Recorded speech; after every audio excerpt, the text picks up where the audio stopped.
Leslie M. Thornton is the founder of Hypnosis for Permanent Weight Loss, a movement that empowers career driven professional women to revolutionize their relationship with food, body, and weight so they can reach peak performance at work, make more money, hit their goals, and achieve breakthroughs in all areas of life. She's the host of the Hypnosis for Permanent Weight Loss podcast, where she shares about her own personal journey and the journeys of hundreds of her clients who have dealt with the constant ups and downs of weight loss. She also features the stories of other top performing entrepreneurs who have accomplished extraordinary goals by harnessing the power of the subconscious mind, inspiring her audience to know that they can do this too. Prior to founding Hypnosis for Permanent Weight Loss, Leslie served as a registered nurse in the surgical and neuro ICU and kidney transplant, where she helped patients achieve their weight loss goals through hypnosis. She is also a board certified hypnosis and neuro-linguistic programming trainer and certified coach through the International Coach Academy, accredited by the Coach Federation. Outside of hypnosis for permanent weight loss, she is a philanthropist dedicated to the elimination of human trafficking and exploitation of men, women, and children worldwide. Her client list includes directors of international banks, CEOs of global health, and social justice organizations that provide high quality healthcare globally to those who need it most. Those that are in the healthcare professions, including doctors, nurses, pharmacists, university professors, and other professionals with a drive for more. Leslie, you're extraordinary, and I'm so glad that we are chatting today. How are you? I'm doing so well, Sarah. Thank you so much for having me. I'm looking forward to our conversation for sure. Me too. Me too. What really is remarkable to me is that you were a nurse and decided that you had a deeper calling. I W- did. What made you decide to break free from being day in and day out in the hospital in the unit? Mhm. Yeah, great question. To me, it just felt intolerable to not be doing something that felt deeply connected to my heart, to my soul. And, I saw a lot of amazing nurses and I was deemed as an amazing nurse as well. But the ones that I saw as amazing, that they were amazing because they personally had experiences with kidney transplant or with trauma or family in the hospital. And fortunately, I hadn't had that kind of experience in my past, but there's just a deeper heart that you can bring to your profession when you really get it. Mhm. And for me, when I saw my patients who were really trying to get on the kidney transplant list, and one of those things that you need to do is be a certain amount of weight, and they just couldn't stop eating and they're crying to me saying, "I'm gonna die and I can't."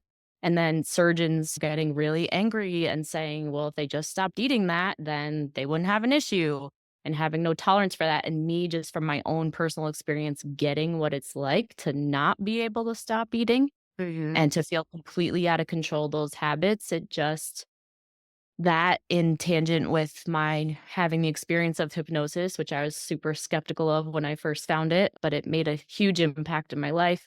Knowing that I had something that could help them, and I tried for a while to kind of bring hypnosis into the hospital, but hit a bunch of walls. And yeah, but then I made a decision that was a very tough one, that I would rather spend my time and energy and effort building my own movement to Mm. help people with this and sharing the message that I knew would actually help people struggling with the same thing that I was, rather than fighting a very big system that has a lot of challenges with it. So, Yeah. Where did you even start?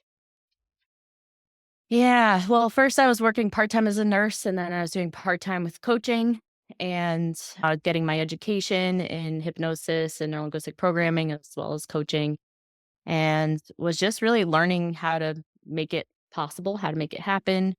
And as I started working with clients and building my skills and my confidence and learning the business side of how to actually provide it as a service, eventually I got brave enough, and actually you could look at it as I didn't. I started a meditation practice because I was so miserable with my nursing job, just because I really believe that if we're out of alignment, if we're being meant to do something else, then our body kind of can get really anxious, and I was. So started meditation practice, and one day during meditation, I got a download that was just like, "Thy will be done," which I would never say to myself. It's just like this booming, like, voice, kinda clairvoyant audio, whatever, that came through, and in that moment, I knew that I was safe to make the plunge and go out on my own. So that was in 2015, and I've been doing it full time ever since.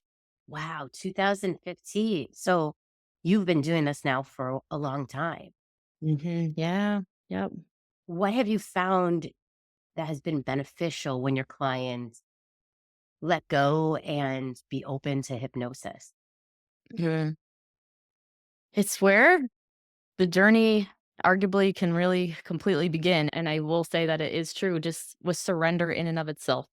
Yeah, when we can actually, and it takes a while for humans to get to this point, but you've tried so hard with the uphill battle and doing all the things to lose weight or reach any goal that you're trying to reach, and you kinda get to the end of your rope and raise your white flag and surrender and just put your hands in the air and say, "I have absolutely no idea," and the free fall, yeah, and but then from that space of surrender, that's when all the beauty can come in, etcetera. So, when clients come to me, if they're in a space where they're open to looking into hypnosis, they're usually at that point of just exhaustion. I think to most people, hypnosis makes them feel like it's gonna be something that will allow them to relax and breathe and let go and also hit their goals. Yeah, it's just really beautiful when I can have a conversation with them and show them that hypnosis is super powerful is the first thing that I found, and it's not the only solution, to use your word, because I do love that word, to having permanent freedom around this area of your life. So there's also emotional mastery necessary, learning Right. how to really feel the emotions that lead to the emotional eating in the first place, as well as getting aligned with your authentic self. And Mm. then really learning and implementing that lasting self-care, and that's my heal method that I use in my work. Would that be the primary reason why people are not able to lose weight? Would you say it's mindset or is it specifically food? Yeah, great question. It's honestly, it could be all of the above. It's a holistic approach. The way that I describe it to people that I think has been illustrating it really well to help people understand has been, if we imagine that when we begin our life, we start it like, say that life is a lake or a body of water, and we're swimming in the lake. And at first, as a kid, you're just like happy and free and playing and like, oh my gosh, no bad could happen.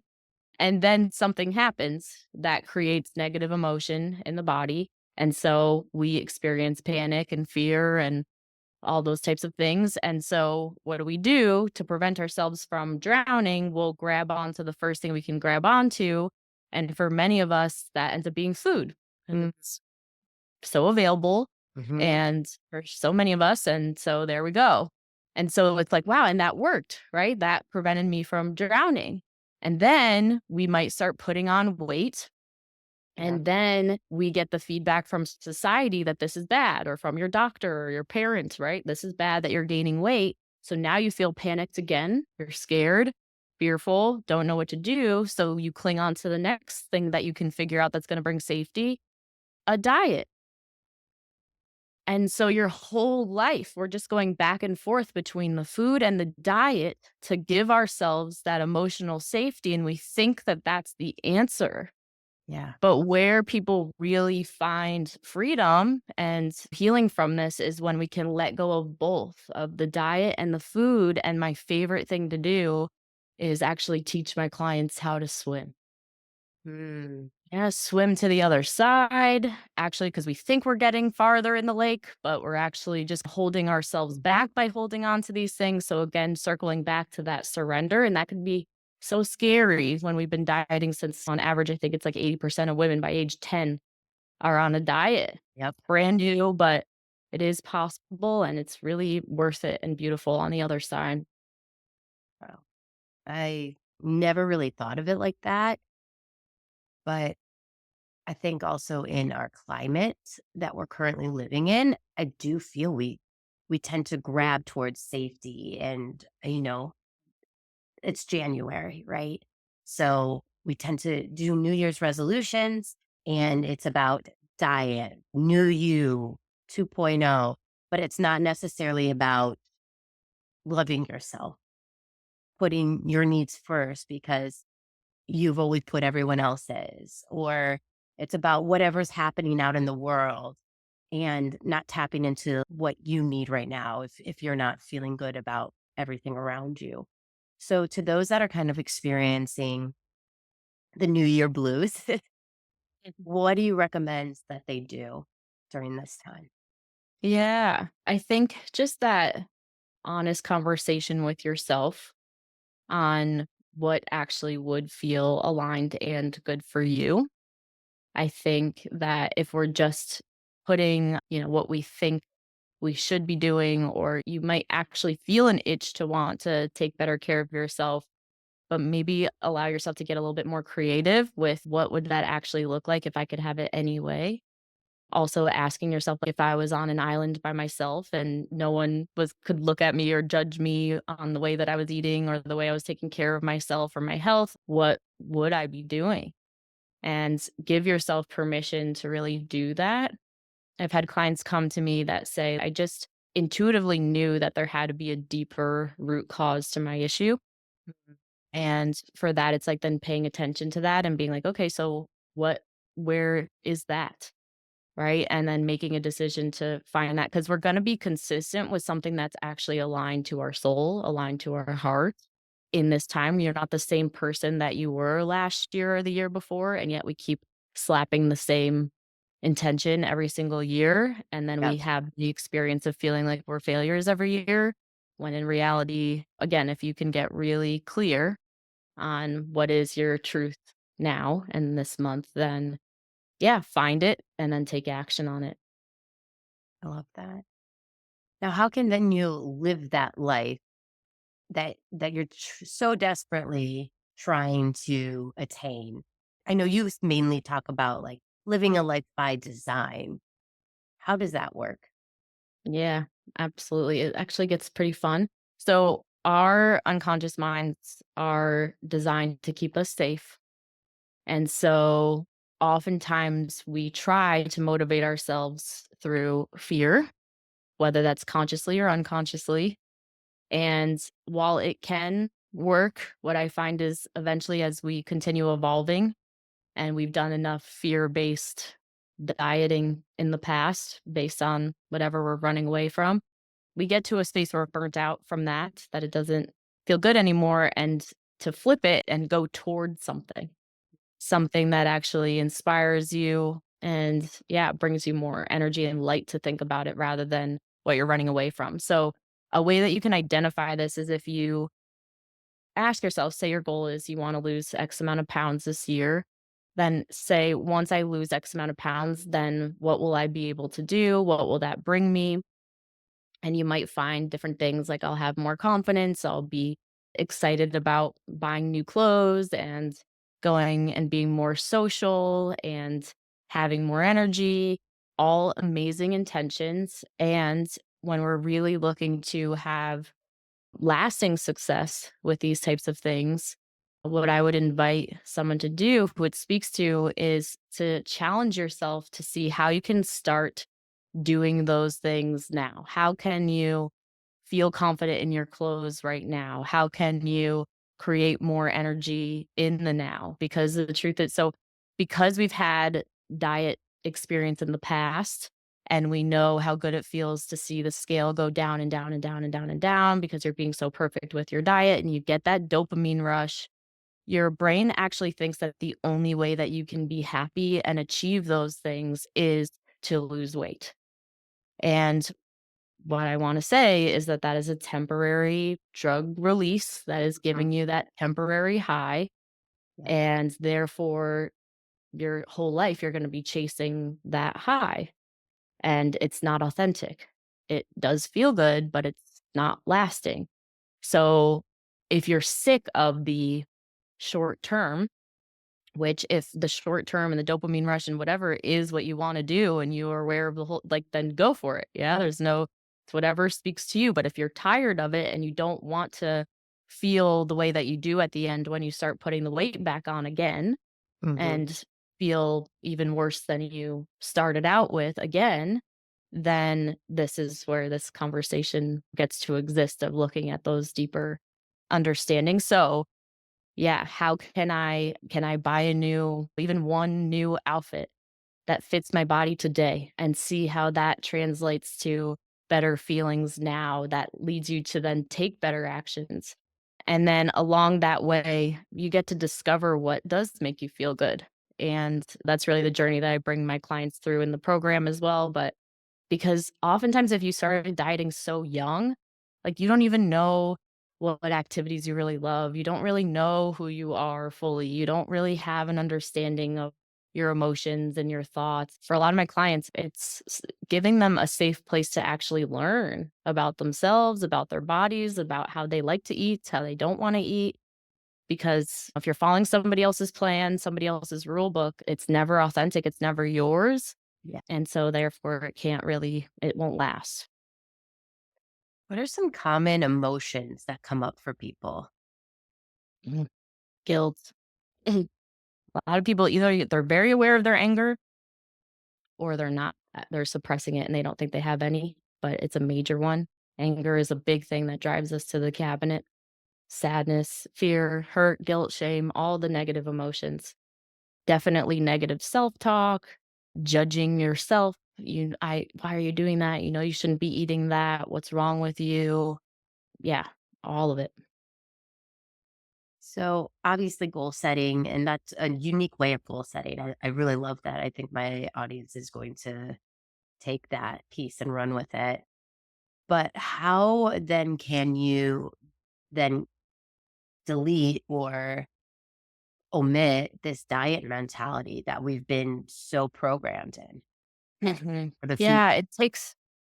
Yeah, it takes time. So you think about how many decades we've been programming the diet mentality in. So having lots of compassion for self and not expecting that those thoughts won't still be there initially. And when you notice that those thoughts are coming up of just kind of saying like, "Thank you. I see you. That's a diet thought that I got from XYZ diet I followed in the past, and I'm doing something new now." Yeah. And then making a decision from a space of what the new, yeah, learning is for you now. With hypnosis, there's a couple of things that people believe. One misconception is that it will change you completely. And then another one is that it will heal you and you won't go back. So, can you share a bit more of what hypnosis can actually bring to the person? Yeah, definitely. So what's so cool about it is that whatever you believe is exactly what you're gonna get, and that goes for every single thing that all of us do in our life. If you believe something's gonna work for you, it will work for you. Dr. Joe Dispenza, I've actually done some work, he's a leader of coaching and consciousness, and he did a study on spontaneous remissions of different people had these life-threatening diseases, and these people spontaneously remiss. And so what he found in his research was that not everybody believed in God, not everybody didn't believe in God, not everybody did a fast or vitamin C infusions or chemotherapy or like none of that was in common. But the one thing that they all had in common was whatever form of treatment that they chose, they believed with 100% certainty that it was going to cure them and they surrendered to that. Oh, wow. Huh. So this is where it goes back to the importance of it feeling aligned for you. It feels like truth for you.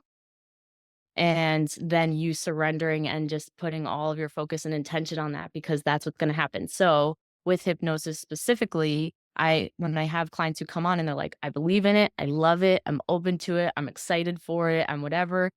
Boom, after one hypnosis session, my last client that I had like that, he hated fruits and vegetables prior. He can't stop eating fruits and vegetables now. He could not sleep in the past. He's sleeping like a baby, like all these things. And people come back and they'll say, like, Leslie, like, you're a magician. And it's just like, I'm just someone that's guiding it. And your belief system is what has allowed this to occur. Yeah. Okay. Yeah, and then if someone is a little bit more closed off or a little unsure, well, then you're probably gonna get a little bit of, unsure, whatever. And what I'd Resistance. recommend a little resistance, right? You're gonna get what you believe. So, my job, I also, prioritize educating people on what it is, the science of how it actually works to give people the best chance to be as open as possible to receive it and receive the benefits.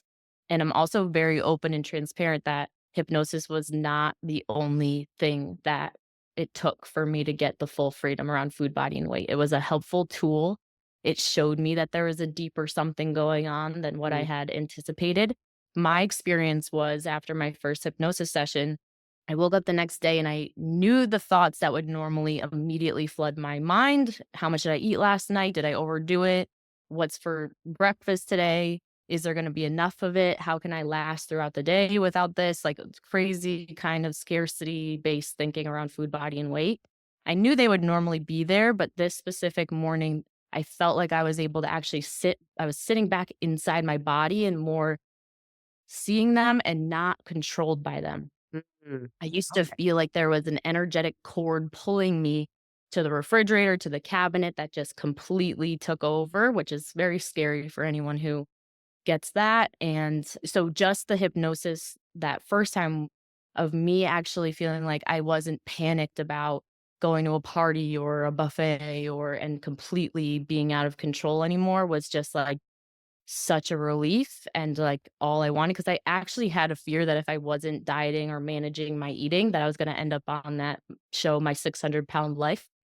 I literally thought I had what it took to get that obese, and maybe I did, but what I am now educating people is especially like the richest part of my work is the emotional mastery piece of if you can feel through the fear and panic. I had a brand new client who was on our coaching call last night, and she was talking about all the Halloween candy that was brought into work last Halloween and how she just was like like the whole day she was just thinking about it and it was calling her name and da da da da da. And it's just a real thing, and it's so distracting, but we just had a session today and had a repair from early in her childhood, and she released some tears, and she didn't have that same panic or fear around food anymore, so it can Mm. happen a lot faster than people think, but yeah, it's, again, so worth it to do the deep dive and inner work to get the freedom. What's the difference between hypnosis and then neuro-linguistic programming? Yeah. So there wouldn't be hypnosis without neuro-linguistic programming. Hmm. Yeah, neuro-linguistic programming is fascinating. It's the way that I look at it is the building blocks of matter is atoms, and the building blocks of communication, which is how we get anything to happen in our world. That communication is just energy, right, is neuro-linguistic programming. And the way that I also describe it is if we've ever done anything like if you ever get a lesson in a sport, for example. So say you already go golfing and you're okay at whacking a ball and maybe you do a little course or something and you're okay at it. And then you go and you're like, I'm going to get lessons. Well, as soon as someone starts pointing out all of these little tiny details of your swing, it might feel like you're actually getting worse before you get better. So we're all practicing obviously communication and just how to be with people and produce results, et cetera, all day long. So we're kind of aware of it. And then when you go to get trained in neurolinguistic programming, you're given all the little like intricacies of how to communicate and right in a way that actually moves energy and can support people to make decisions in alignment with themselves and et Mm. cetera. So it can feel a little wonky at first, but then through repetition, it then becomes how you automatically move in the world. So how this looks working with my clients. So I have two tracks in my work. I train people right, in neurolinguistic programming and hypnosis if they want certification and provide it to other people. And then I also people just want to receive the work. So in the reception mode of the work, we're really breaking down the intricacies of your habit, pattern, or behavior. Every Sunday, tend to overeat. Okay, let's break it down. Where does it initially begin? How do you feel in your body when that happens? What's the experience that you're having? And then we can peel back the layers and then give them what they need to add in that's going to make it so the next time they take a swing on Sunday, if you will, Hmm. right, that they experience a different result, and then they keep practicing that over time, and, oh, now all of a sudden you have actually lasting behavior change. Right. Wow. Yeah, I never for some reason, I never connected the 2 together. I always thought it was like one separate entity, and I don't Yeah, know. Maybe that's just because of how people have presented it, on my podcast, and that's what's so great about having a variety of people, and probably because you have those 2 certifications and they really meld well together. totally, yeah, and to fully connect the dots between NLP and hypnosis, so the language patterns is part of neurolinguistic programming, so there's a section in neurolinguistic programming where you're teaching specifically hypnotic language patterns.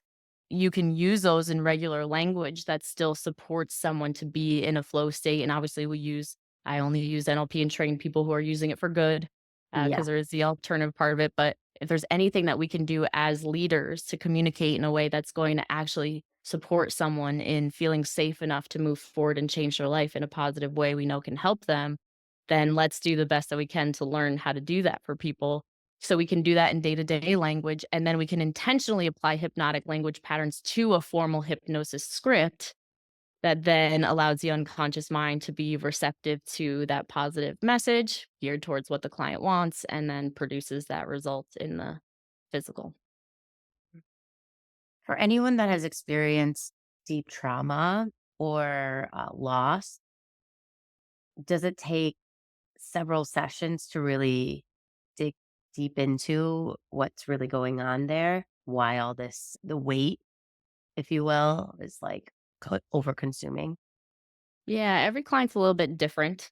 And so I always have a conversation with people to see if this would require more of a trauma specialist for it or someone who has already started to do some work on it and I feel confident could kind of handle going towards it and know that we can heal on the other side. So if someone meets that requirement that I would have, it's really a lot faster than people think. So I'll have people that come in that are like, "Oh, I would consider this like a PTSD situation that happened." There's really powerful neurolinguistic programming tools with that trauma thing that happens, so what happens is the event happens and it was so significant that the nervous system basically memorizes every single component of how to do that inner trauma in the body. And Mhm. so we again, same as the golf instructor would unpack exactly how you're swinging, I'm unpacking with my client exactly how they're doing the trauma. So it's like first I feel panic in the body. Then I say to myself, everything's falling apart. Then I feel myself get hot. Then I start shaking, right? So we unpack what the body has memorized to do. And then we actually scramble the trauma around in like a fun way. Seems a little silly, but then we ask the client to try to do the trauma response again, and they cannot retrieve it the same way after it's just scrambled that one time. Hmm. Uh, but that provides a very instant relief from it, and while they still might remember it, it still might bother them, right? And we continue to do our work from there. It will never be as significant again after you really, yeah, unpack it at its source like that. Can you explain more about scramble of the body? Like, what does that entail? Yeah, so not necessarily scrambling the body, but scrambling how the mind is doing the Oh, okay. procedure of the traumatic response that does affect how your body feels. I So, for example, I'll have the client tell me exactly how to do their problem. And then I'll say, "Okay, well, let me make sure I got it right." And so on purpose, this is how you're trained to do it, as an NLP trainer, I'll be like, "Okay, so first I need to say to myself, this is the worst thing that could ever happen to me." And I say it in a Donald Duck voice, like whatever. And they're like right, it, like, scrambles because 'cause they're like, and I'm like, Okay, "Oh." got it. And I'm like, "Could I do Yeah. it that way though, and it still works?" And they're like, not sure." And I'm like, "Alright, let me try the next step." And I just make it crazy, and it's actually formally how the tool is written.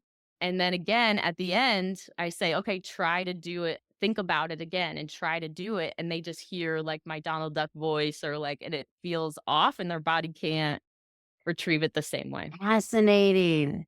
Mhm. Fascinating. So when was the first time that you had this work done to you? Yeah, so 2013 and 14. I was studying to be a neuro-linguistic programming practitioner, and so as you're getting your prac, you need to also receive the work as well. I did that through, yeah, receiving my certifications in hypnosis and NLP then, and then I got my training 3 years ago, Cool. and yeah, so W able to certify people now. What have you discovered about yourself? Yeah. The first time I did so timeline therapy, so there's 4 certifications in my, training that I have. It's neuro-linguistic programming, hypnosis, timeline therapy, and then neuro-linguistic programming coaching. So the first time I did timeline therapy, I received it on myself. I was newly trying to become a, coach and do hypnotherapy for people full time and was kinda shy about sharing what I was doing. And so did the timeline therapy, not necessarily for that, just was open to the procedure. And so with timeline therapy, there's an opportunity to ask your unconscious mind, what was the very first event that had this limiting decision or this negative emotion come in? If you were to know, was it before, during, or after your birth? And Mm. what we instruct people is to just kind of trust whatever pops in, regardless of your belief system about past lives or things being handed down genealogically. Like, best benefit if you could just trust whatever the first thing that pops in, because this is really an unconscious mind tool. So mine was before my birth, past life. And then you float over your timeline over to the past. You look down on the event and you just notice what's happening. And I had an image pop in of what I thought to be myself in a past life, standing in front of like a rock wall. I can still see it. And there was some knowing that I had been practicing some type of alternative work, whether it was hypnosis or something, and that I was going to be stoned to death because I was practicing this. Wow. And so whether that was something that actually happened or whether it was just the fact that I grew up in upstate New York and Salem witch trials was in my textbook and I right doesn't really matter because Right. I still had a really powerful breakthrough, Mhm. right? That then led me to feel free from that fear and anxiety I was having and then was able to powerfully and confidently share what I was doing moving forward, getting in my unconscious mind that like you're safe in this time to practice this now without concern about anyone doing that to you again. So it's Nice. an example to share. Nice. That's really cool. I have one last question that I love to leave the audience with, and it's how has stress saved your life? Ooh, I love that. Oh my gosh. So the first thing that came to my mind was I was in a really not great car accident when I was in college. And it was snowy and we were on the highway and we ended up just sliding and then the car flipped over 3 times the side of the road. And I kind of knew as we were sliding that things weren't doing great. So I felt stressed in that moment. And I just like put my hand on the little handle in the back seats and started saying a prayer, like, just help me make it through this. And so as I experienced the car rolling, yeah, I got, anyway, looking back at it now, it was like there was we the we were on the driver's side and the other side of the car hit a tree and the entire backseat of the car, the thing was down next to me and I was just in this tiny little cocoon of a hole. If I was on the other side, I would have been completely dead. Oh my Uh, god. and there was like other, divine thing. I was supposed to sit on that side of the car. Anyway, that was just what Wow. popped into my mind. I Um, mean, yeah, saying a prayer. I'm, like, thinking about I was making a joke the other week about, like, holding on to that thing, like, sometimes when you're stressed, it just feels really good, and it just kind of, yeah, drops your shoulder down automatically too. Oh, yes. god my goodness, but wow. Yeah. Yeah. All these things. All these Wish it was things. more, but. Good And, question. but sometimes when you are feeling stressed and you take that moment to acknowledge it, it really can actually help you in that moment. And I think people often forget about. Yeah, on the less severe standpoint, that if you feel stressed in the body, I think it can be great to just pay attention to it. I know when I was really grappling with leaving my nursing job or doing coaching full time or continuing Mhm. to get my master's in nursing or whatever, that was really tough for me. And I every single day when I was working as a nurse, I felt just tremendous anxiety, tremendous stress. And Yeah. I'm a high performer, and I like don't fail at anything I do. I always figure it out, and I find a way to Right. succeed. But I had this kind of aha moment of being like, what if this anxiety, though, is like my body trying to tell me that I am not on the right path? Hmm. And so, in a way, I could say that stress saved my life. It also brought me to meditation, which completely changed everything. So, Yeah. I think if we can, yeah, celebrate the stress and or whatever action it causes us to take, it can really save our lives. Thank you so much for coming on here. I Mhm. absolutely enjoyed our conversation. You are so wise and also very authentic. And I know people are going to really connect with you. How can people find your work and connect with you? Yeah, thank you for that. And thanks for having me. I loved our conversation too. I'm excited to have you on the Hypnosis for Permanent Weight Loss podcast as well. And that's probably a great thing, easy for people to flip channels if they want to the Hypnosis for Permanent Weight Loss podcast. I think I got about 250 episodes on there and just really sharing my journey. Can start from episode 1 if people want to. And then on Instagram. So Leslie M. Thornton, just kind of share my stuff there. So if anyone wants to connect that way, send me a message. I'm in there all the time. Yeah, and then publicly, people know me for the weight loss, but then I have that other track if anybody wants NLP training. So my website, hpwl.co, if you want the help with the weight stuff. And then kind of a little bit more challenging link, but if you're interested in training stuff, it's hpwl.info/NLP1, number 1. Thank you so much. And everyone, as always, thanks for listening. Thanks for sharing your takeaways.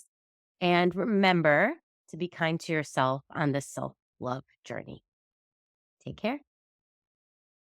If you're still listening to this episode, that means you're going to receive something very special, some insights into what's in store this season. Yes, don't worry. I have amazing guests that are going to be hopping on the pod, sharing their stories, tips on how to reduce stress, and of course, healthy solutions. What you are going to get in addition to that are more stories from me. You see, the word of 2025 for me is speak. And I want to speak more because oftentimes we silence ourselves, we take a back seat. And so I want to share stories with you where maybe I failed at something, but it taught me a lesson, or I took a risk and it really paid off. These are the moments that we all should continue to share. And I want you to know that wherever you're at, you can do it too.